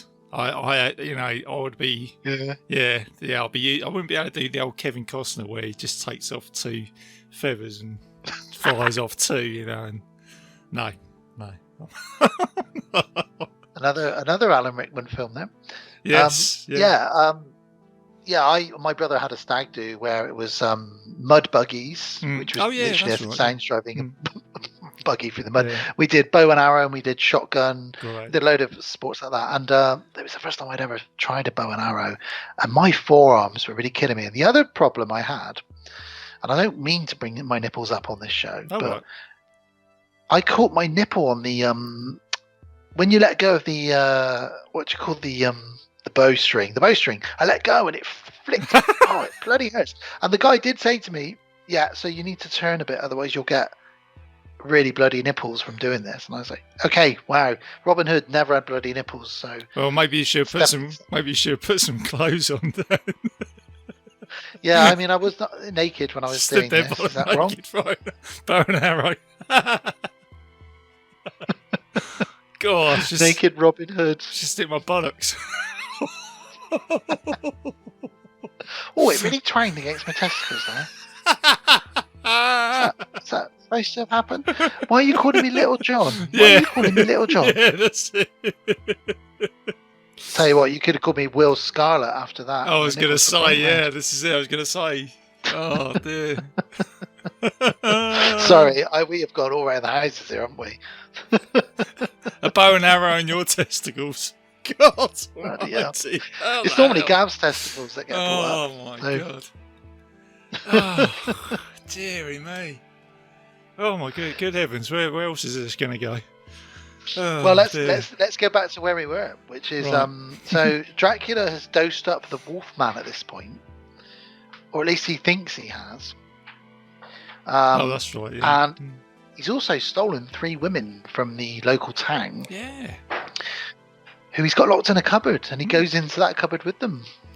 It's pretty sort of fucked up scene, isn't it? Really, do you know what I mean? It's like, you know, obviously they're going to be like the brides of Frankenstein, aren't they? You know, a little bit of a time, Dracula, I mean. But yeah. But Wolfman hasn't actually taken the medication, and he actually is a good guy at heart, so he spits it out. He manages to escape, and he phones up the cops from a phone booth, and he gets hold of Sean's dad, and he says, "He's gonna kill your son. I'm a werewolf." And then he turns. So he's just managed to tell Sean's dad, but then he transforms into a werewolf, smashes up the phone booth, and runs off into the night. So Sean's dad's now on red alert because he's just been told by some random guy, "I'm a werewolf, and your son's gonna die tonight." Yeah. Like any good dad / cop, he's on the case. Yeah, he's on the case. That's it. So goes and does his 80s cop stuff as he does. Yep, indeed. The kids prepare for action, and one of them spots Gilman. He drops his Twinkie in the swamp, and Gilman grabs it and eats it.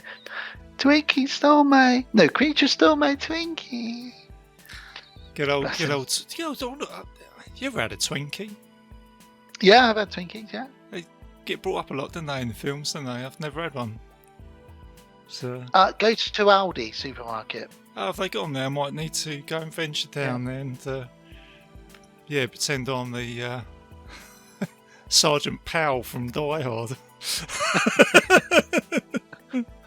Or Ray and Winston in Ghostbusters. Tell them about the Twinkie. Yeah, that's right. Yeah, that's it. Yeah, Imagine this Twinkie is all of the psychic activity in New York. Mm-hmm. We're talking about a Twinkie. That's a pretty damn big Twinkie.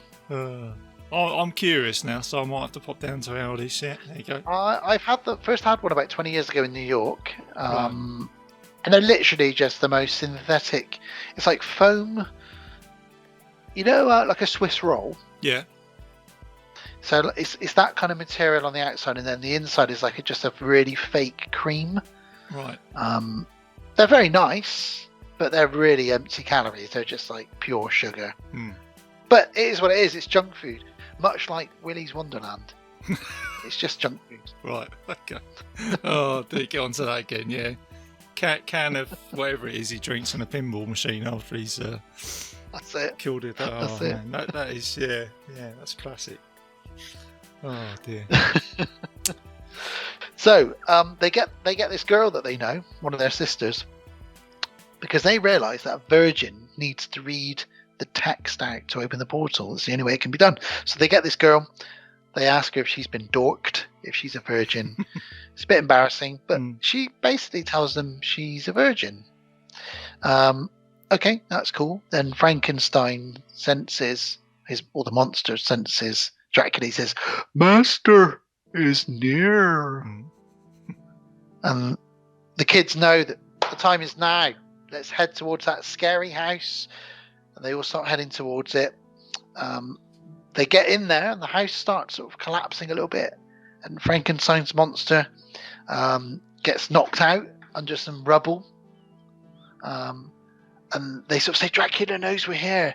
Let's find the amulet and get the hell out of here." So they run around. It's a bit like a fun house. You've probably been to one of these fun houses. Yeah, it's a good way to describe it, actually, isn't it? Because you've got terror coming from every direction now, haven't you? You've got the bride of Dracula turned up, haven't they? I think is the werewolf in there as well with the Gilman? Yeah, werewolf comes up. Gilman's not there yet, but werewolf's there as well.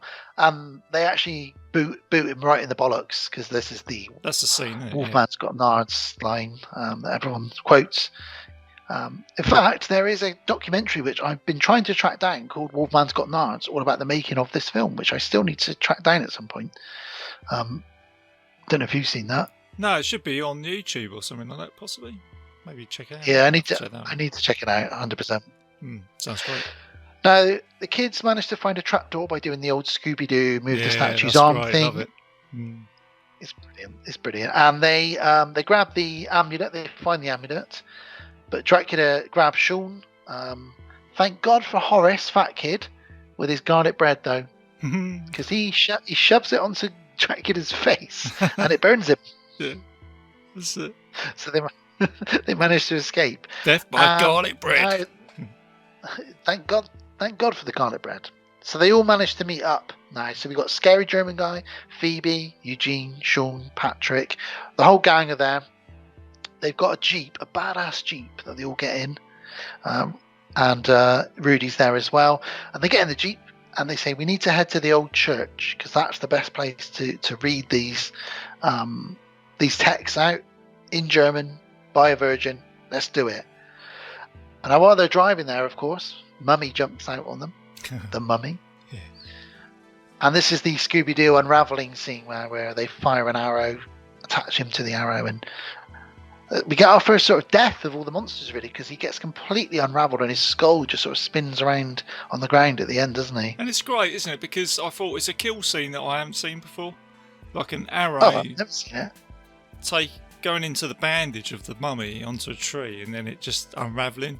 And you've said it a couple of times now. You mentioned Scooby-Doo, and I thought that is Scooby-Doo because you can imagine the sound effects, can you, from Scooby-Doo, that unravelling. Yep. Exactly, yeah. You know what I mean? And the mummy sort of going. Oh, I can almost. Yes, say, Scoob, I can smell those burgers now. like, come on, Scoob. Oh yeah, yeah. God, I love Scooby-Doo. Oh my god. Let me have him. Oh, Scrappy's a dick. Now, while that's going on, the cops, so Sean's dad and his buddy, they are driving down the road and they see the Dracmobile and it drives straight at them and then it drives straight through them. Yeah, it does, doesn't it? Yeah, it's pretty... again, it's another cool scene, isn't it? Now, Dracula is so fucking pissed off with these kids at this point that he's got some dynamite from somewhere. And he launches that dynamite into the treehouse because he thinks they're in the treehouse. And he says, meeting adjourned. And the treehouse just completely explodes. Yeah, it makes me laugh because that treehouse, just made out of some basic timber and some nails. And he's got like 7 sticks of dynamite wrapped up. Which would probably blow a whole building up. And it's just it would level a mountain. It would do, yeah. But he takes it out and... we get a scene now which is quite harrowing, really, because we've not really seen any humans die. But unfortunately, Dracula is outside Sean's house, and Sean's dad and his partner pull up in the car. Yeah. Sean's dad jumps out the car and he pulls the gun on Dracula. Dracula throws the TNT into the car and kills, in a horrific explosion, Sean's dad's partner. Yeah. I think it's horrific. He is the only fatality, isn't he, in the movie, I think? I'm not sure. Oh, so Sean's dad fires bullets at him. Kind of reminded me a little bit of Jason Voorhees now. Do you know what I mean? When someone tries to shoot him and nothing happens. Yeah. And actually, Sean's mum opens the door just in time to see Dracula morph into a bat and fly away. So she now knows what's happening. Sean's dad knows what's happening, and this is that moment in all of these 80s films where the kids are in charge, where the adults suddenly realise, oh shit, you guys are actually all being serious. There is a threat, a supernatural threat, or a weird threat that we didn't know about. So we'll help you now. So now we've got the adults on board as well, which is great. So we're outside the church.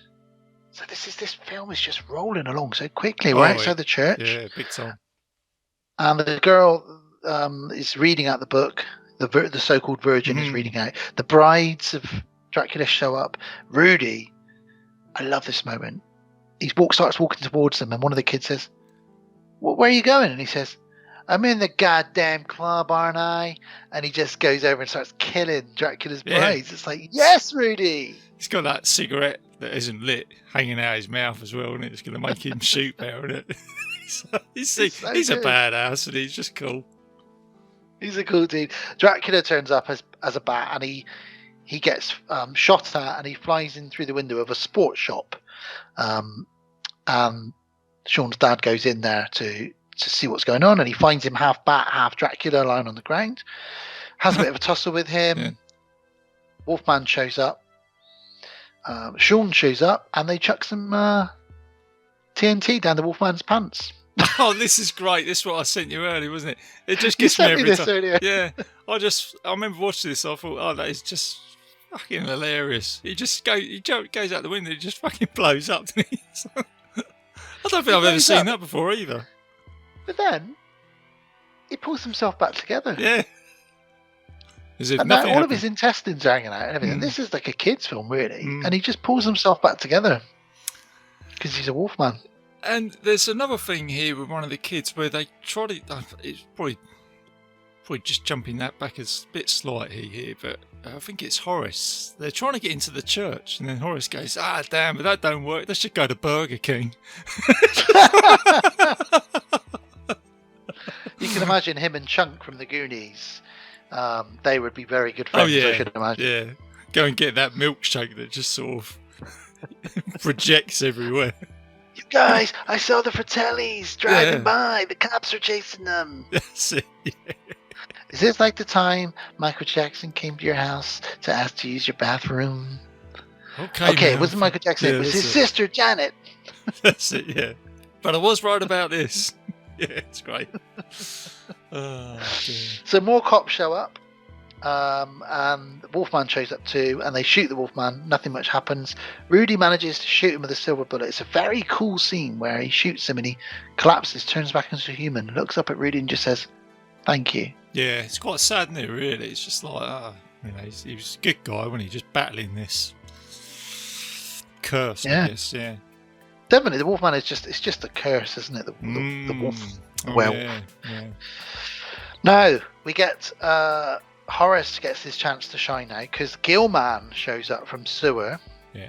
Pops out the sewer there, and he starts chasing them along and kills a guy. Actually, there was a couple more fatalities because a couple of other guys get killed by the Gilman.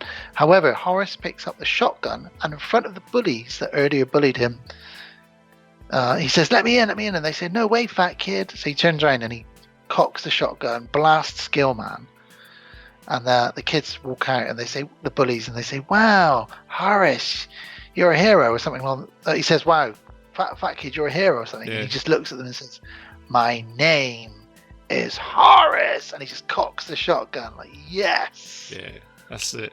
What a badass. Oh, it's a great scene for him there. Yeah. Now, the girl that's been reading out this text, I think her name's Emily, turns out she isn't a virgin. Mm-hmm. She's been dorked. Steve didn't count, did he, eh? Steve did bloody well count, you silly woman. About that one. Yeah.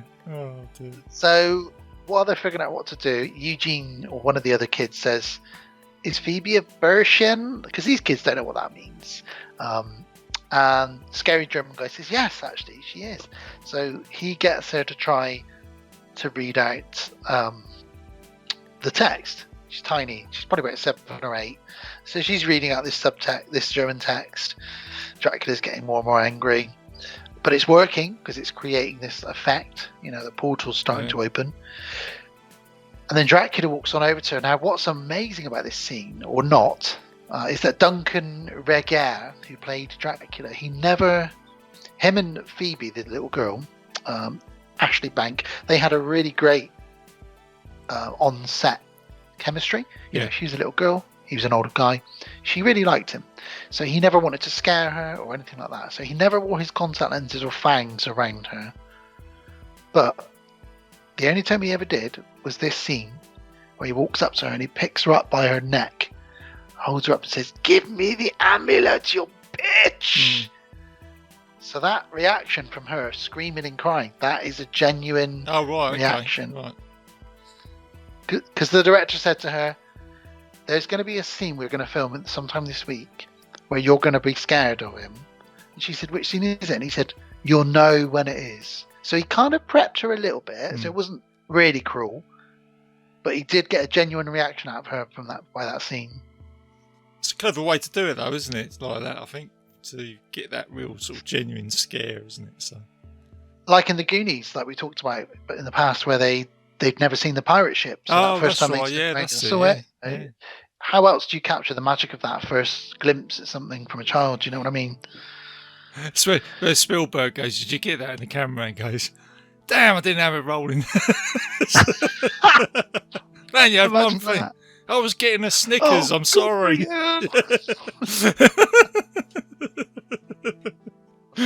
Well, could you imagine? Phoebe finishes the text because Drac gets stabbed by Frankenstein. Frankenstein's monster sort of attacks him. He's the good guy. He does a real Darth Vader here, and he flips and he grabs the Emperor, in this case Dracula, and Phoebe finishes, the portal opens, everyone gets sucked in. Sean manages to stake Dracula. He almost gets sucked in, but he doesn't. Van Helsing shows up just to give a thumbs up, RJ. I did see that. I don't know why I thought of you. I thought we'd be talking about that later. I just found it hilarious. Where I just thought he's just this old dude from that time who's just gone, "Nice one." Thumbs up. It's like, one shot. He did it. It's like Simon Pegg in the Winchester with his pint. Yep, that's all right. Just that little. Yep. Nice one. And then we get a very sad moment though, where Frankenstein's monster is saying goodbye to Phoebe because he's getting sucked into the portal. Yeah, that's it. Don't go. Bye, Phoebe. Yeah. And it is very much, we talked about it, it's very much E.T. getting on the ship saying goodbye. That's exactly what I thought, yeah. And, not so much this time, but there are times maybe where that might give me a little tear in the past. I'm same as you, mate. I do have a little tear every now and again with these. Yes. Means you're engaged with the film, Dan. That's what it is. That's what it means we're human. Mm-hmm. We have emotion. The other thing, Dan, very quickly, I noticed is that one of the police officers gets sucked into that porthole as well. One of the patrolmen. I wonder what happened to him. Ash Williams, mate. He was like, he's probably there surrounded by loads of women back in the sort of Van Helsing time, and he's probably saying, "Well, in the future I was just a patrolman, but here I'm the king, baby." Any of you primitive screwheads so much as touch me. Yes, is it? Yeah. Or it could be the cop from Masters of the Universe. I was just about to say that. Yeah, this is it.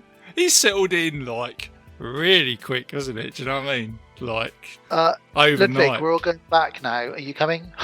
I live in Castle Grayskull. What am I going to go back for? Do you know what I'm saying? And he's got girls feeding him grapes. Of course, he's not going back to the real world. He's staying in Castle Grayskull. Got myself a woman. Oh, mate, I tell you what.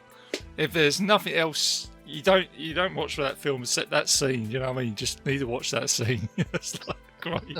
I watched it the other day. Funny enough, with my dad. I went over to my dad's and we watched Bill and Ted Face the Music. Oh yeah. Which neither of us had seen, which was really fun. Stupid but fun. Yeah. And then when that finished, I said to him, "Oh, flick on to whatever channel it was, Sony Movies or something." And the Masters of the Universe movie was just starting, so we actually watched most of that together as well, which is brilliant because Dolph Lundgren's hair is just phenomenal in that film. It's a crazy film, which we've covered on here, haven't we? In fact, that was the first film we talked about, wasn't it? That was the first tease from RJ. You were like, "Hey, Dad, you like He-Man? Come on to Bitesize." It was like, yeah, and here we are now. I know. I'm back every other episode. Yeah, it's great. It's absolutely brilliant. Well, wrapping it up, Sean's mum and dad, they make up. It seems like that's going well. Everyone's happy. Everyone seems okay. And then we get a lovely joke at the end, because earlier on, a little moment was that Eugene had written, "Dear Army guys, there are monsters. Help us." Oh, yeah, that's it, yeah. He probably posted it somewhere by the looks of it, because the Army guys turn up at the end and they say, "Can anyone tell me where Eugene is?" And he says, us, and he goes, "Who are you guys?" And Sean says, "We're the Monster Squad." Yeah. And then we get the Monster Squad rap as the credits roll. Oh yeah, that's right. And like as I said before, you know, you walked out from cinema or whatever, or just watched this VHS back at home on your recording. You got that song at the end, haven't you? You know, you just it's great. Just ties Brilliant. it up nicely, doesn't it? It's a real feel-good film. Yeah.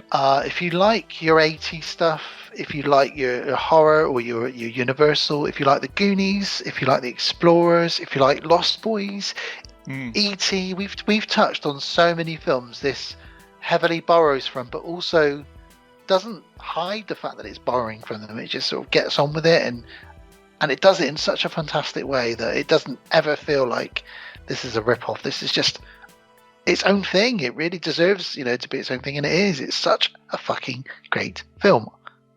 And sorry, that's it. Like you just said, the Lost Boys, The Gate.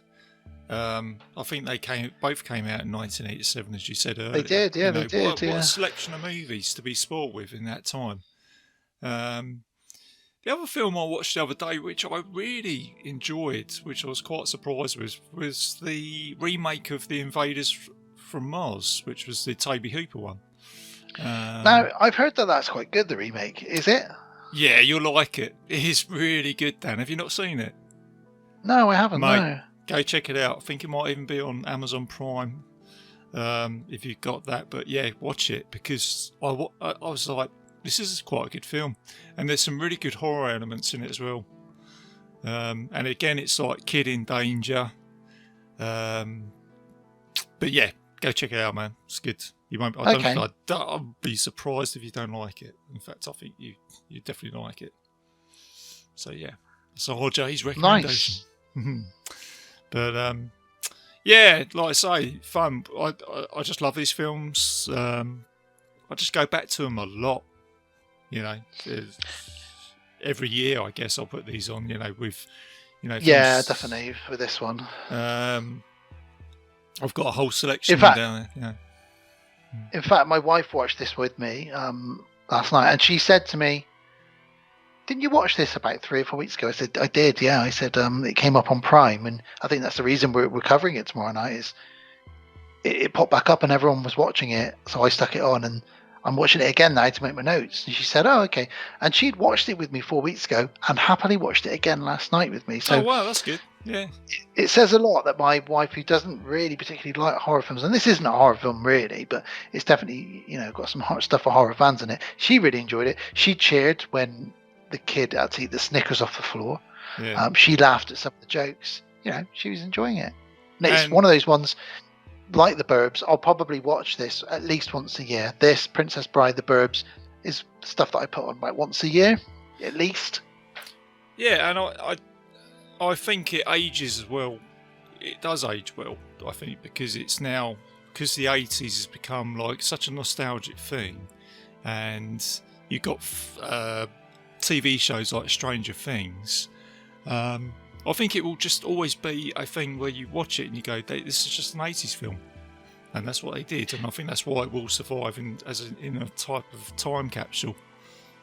What we love about it as well is for you and I, it's just a chance for two buddies to get together, and the core conversation is going to be this film. But we're going to go off on these tangents where we talk about John Rambo and The Burbs and whatever else it is.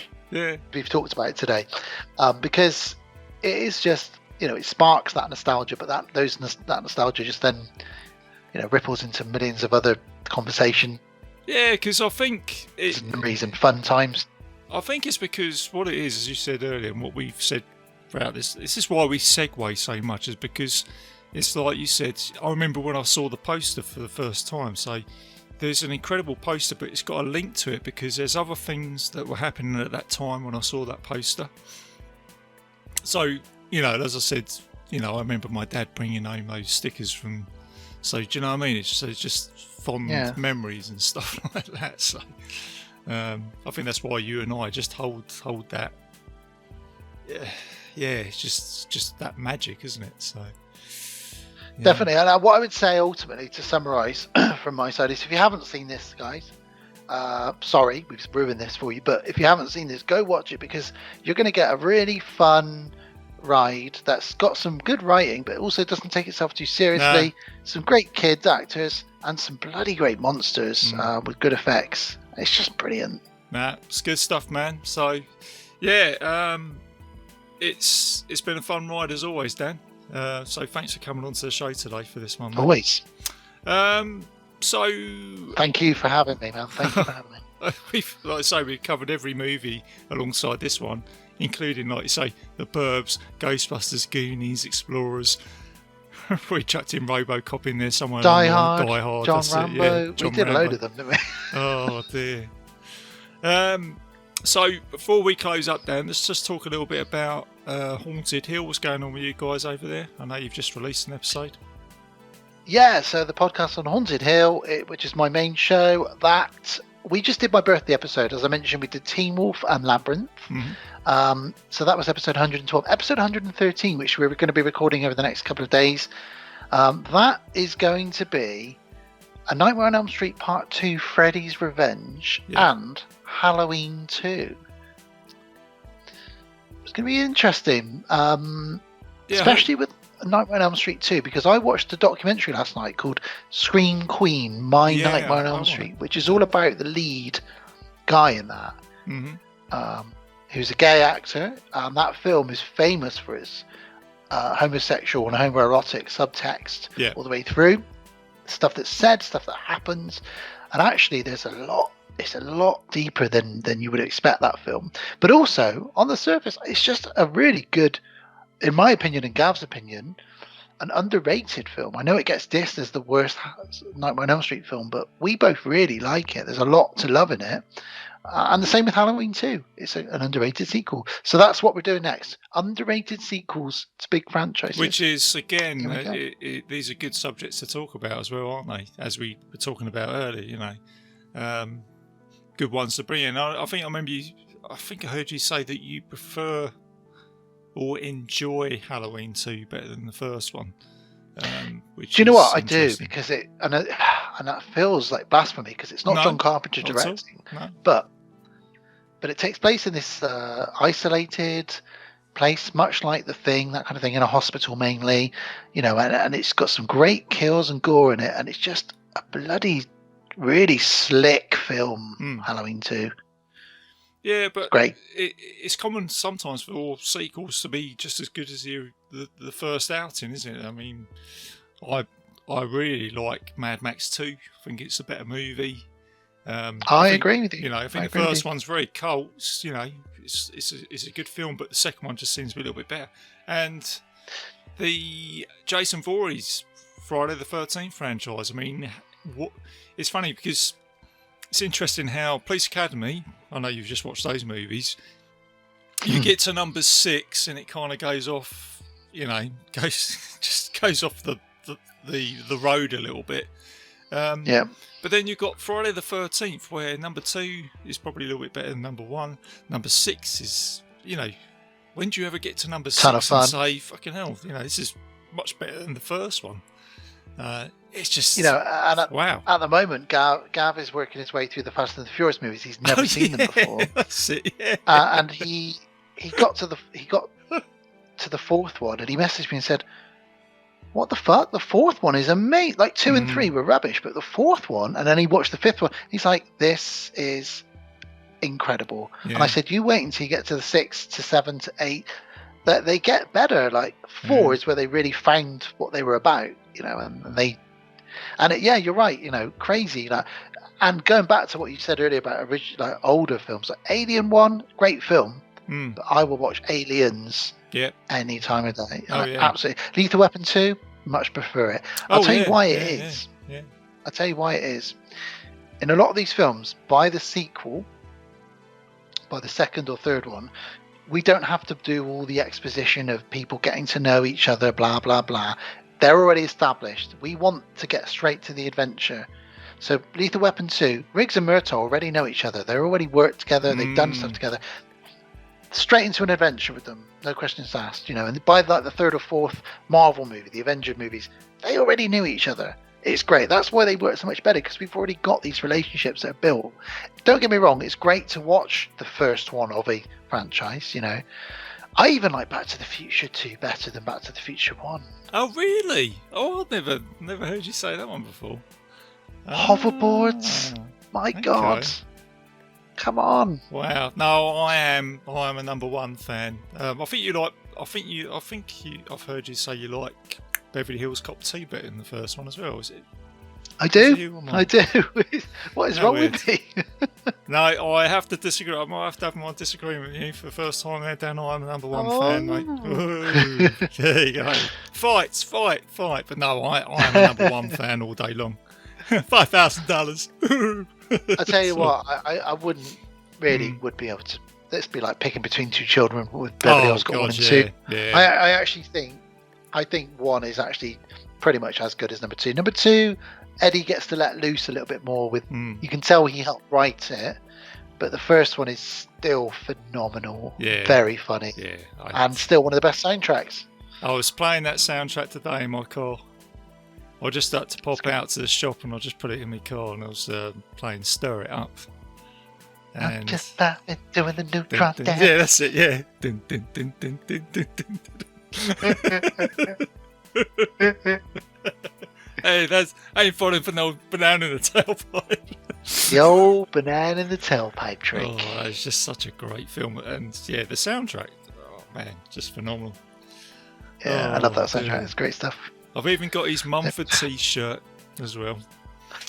Yeah. I've seen you've got that, and I've seen you've got the bloody T-shirt from Mandy, you nutter. Yes, that was a little shout out to Kate Pollock on a podcast.